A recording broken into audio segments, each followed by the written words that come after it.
What's up, everyone? Today I'm bringing a deck perform on my ninjas. Now, ninjas is a deck that actually recently got a top, and additionally, it's also a deck that, with the new support, has gotten a lot of changes. More so, the way the deck functions is just almost entirely different. Before, you'd use the ninjutsu art notebook and combine with the other ninja cards to do a whole bunch of other stuff. Now it's more of like a deck that just focuses on bookamating your opponent, more or less. So without further ado, let's get right into it. First, I run 3 Hanzo. Hanzo, whenever it is normal summoned, you can add a ninjutsu art card from your deck to your hand, and if it's flipped or special summoned, you can add a ninja monster from your deck to your hand. So whether you're normal summoning it, flipping it, or special summoning it, it's going to get you something. Also run the 3 Mitsu, which is an insects. Something I found pretty weird with the ninjas, like before, the ninjas, they were pretty much all warriors, because, that kind of makes sense. Or at least it was like mostly ninjas, or mostly warriors. Now it's like really mixed, so it makes... Unfortunately, it does make Rhoda a little less useful, but you still have use for it. Now, Mitsu is really cool. You control a ninja monster, or if you control a ninja card, or a face-down defense position monster, you can special summon this card from your hand. And when your opponent activates a monster effect, quick effect, you can target a face-down defense position monster you control, change it to face-up, then change this one to face-down, and if you do, negate the activation. So let's say, for example, you have a face-down monster and Mitsu. Use the effect of Mitsu to reverse them. So this would be face-up, and this would go face-down. Next, I also run 3 copies of Tabari. Tabari is really good in this deck. First, it's got an effect in the hand to where it can send itself from the hand or from the hand to the graveyard to special summon a ninja monster from your hand in face-up or face-down defense position. And additionally, during your opponent's main phase or battle phase, quick effect, you can fusion summon one ninja fusion monster from your extra deck. Which is definitely really cool because the fusion monsters are definitely really important, especially Myzen. So being able to summon that on your opponent's turn. So ninjas, I'd say, plays on your opponent's turn more so than on your own turn. While it can play on your opponent's turn, it's better at playing on your opponent's turn than it is on your turn. Also run 2 Kagero. Now, when Kagero is normal summoned, special summoned, or flip face up, you can special summon one ninja monster from your hand or graveyard in face down defense position. So whenever you summon it, it's like an extender in a way. Depending on the state of your board, like if you have a Mitsu and no face down monsters, then that will definitely help with getting your negate off the Mitsu. Additionally, while Kagero is in the graveyard, if your opponent targets a monster you control with a card effect, you can special summon this card. Also run the 2 YUGIOH. Now, whenever YUGIOH is normal summoned, or special summoned, or flip face up, you can target up to 2 face up monsters on the field, change them to face down defense position. And if you do, they cannot change their battle positions. So that's definitely really good. So a lot of times what I'll do is I'll use the Tabari to go into the Myzen. Then off of Myzen, whenever your opponent activates a effect, I will special the YUGIOH from hand. Or not from hand, from the deck. Which will then book 2 of their monsters. And then you can tribute away off the traps, which we'll get to in a minute. But first, I also run the 1 Green Ninja. Green Ninja comes up sometimes. 1, it's not a card we can search off from Rhoda. 2, you can also summon itself from the hand by setting a monster face down. And 3, if it's not from the hand or field to the graveyard, you target a monster on the field, change it to face up attack position or face down defense position. And that can come in handy by either helping you or hurting your opponent. Also run the 1 Baku. Now whenever Baku is added to the hand except by drawing it, you can special summon it.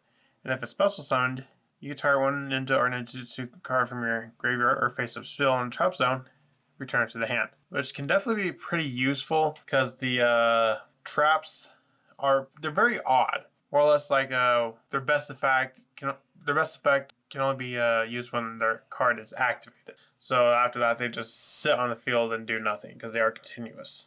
And also run 3 Ash Blossom and Joy Spring. Or not 3, 2 Ash Blossom and Joy Spring. Moving on to the spells, I run 3 Ninjutsu Art Notebook. Art Notebook is really cool. If your opponent controls a card, you can set 1 ninja monster from 1 ninja monster or 1 ninjutsu art spell trap from either your deck and your graveyard, but you can only 1 can come from each. So if you set a ninja from grave, then you have to set a ninjutsu art from your deck. and vice versa. Additionally, if it's sent from the field to the graveyard, you can target face-up monster on the field, change it to face-down defense position.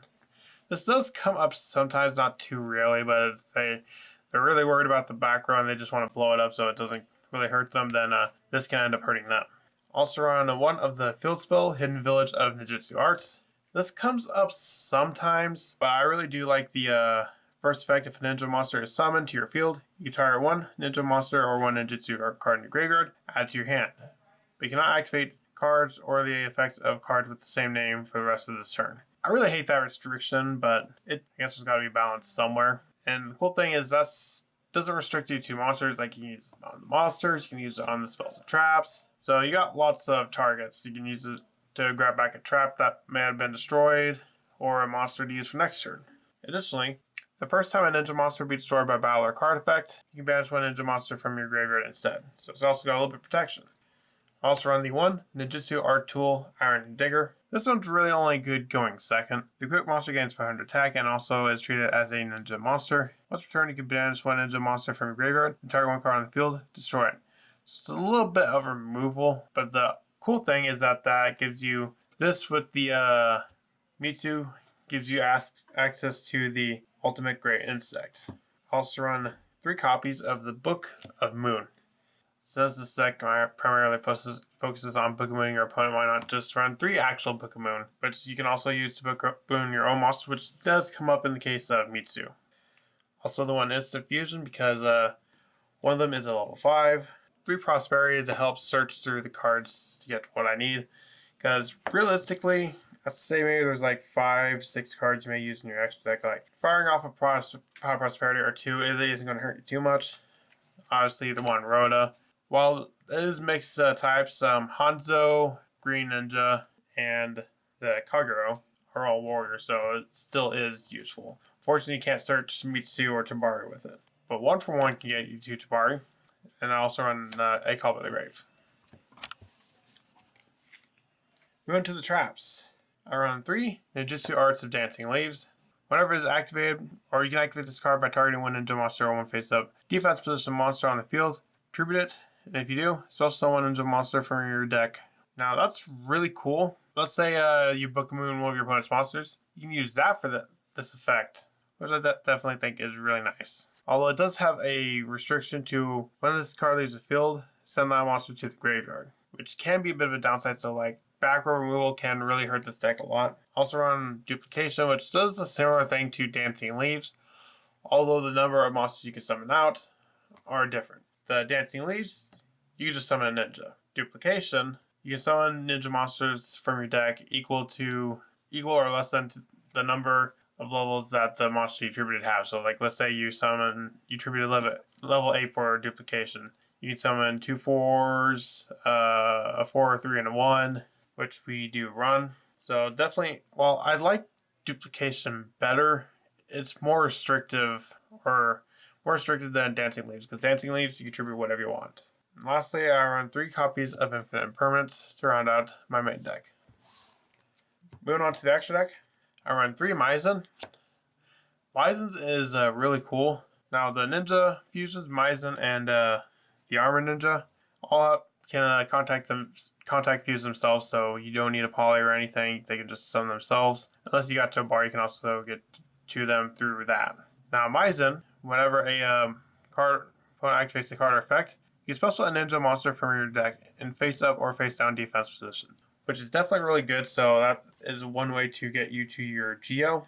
So I'd say the ideal play is to go into Maizen to grab a Geo, then use the effect of Duplication to tribute Geo, and grab like 3-4 monsters depending on what you want to go for. Also run 3 copies of the Armor Ninja. Whenever it is special summoned or flipped face up, you can banish one other ninja or ninjutsu art card from your graveyard, target one face up or face the field, then target one card on the field, banish it. Also run 1 Ultimate Great Insect. It comes up sometimes, but very rarely. Like honestly, if you want to just cut this out entirely, that's fine. Also run the 1 Saizo. During your main phase, set a ninjutsu art spell trap directly from your deck. Ash does not work. And it definitely does come up often. Like there'll be times where I just want to link 2 monsters away, go into this, grab a Dancing Leaves, and then use Dancing Leaves on Sizo because Dancing Leaf does not have a level limit, unlike Duplication. Also run 2 Dark, a Barricade Board Blocker because we do have a bunch of continuous spells, or a bunch of continuous traps and a field spell. The 1 IP, the 1 Phoenix. I run a World Sea Dragon, the Atlantis. The Atlantis, you can banish all monsters on the field. This special summon has many monsters banished by this effect, face up or face down. And that definitely really helps with the ninjas. And lastly, I run an Access Code Talker to help close games out.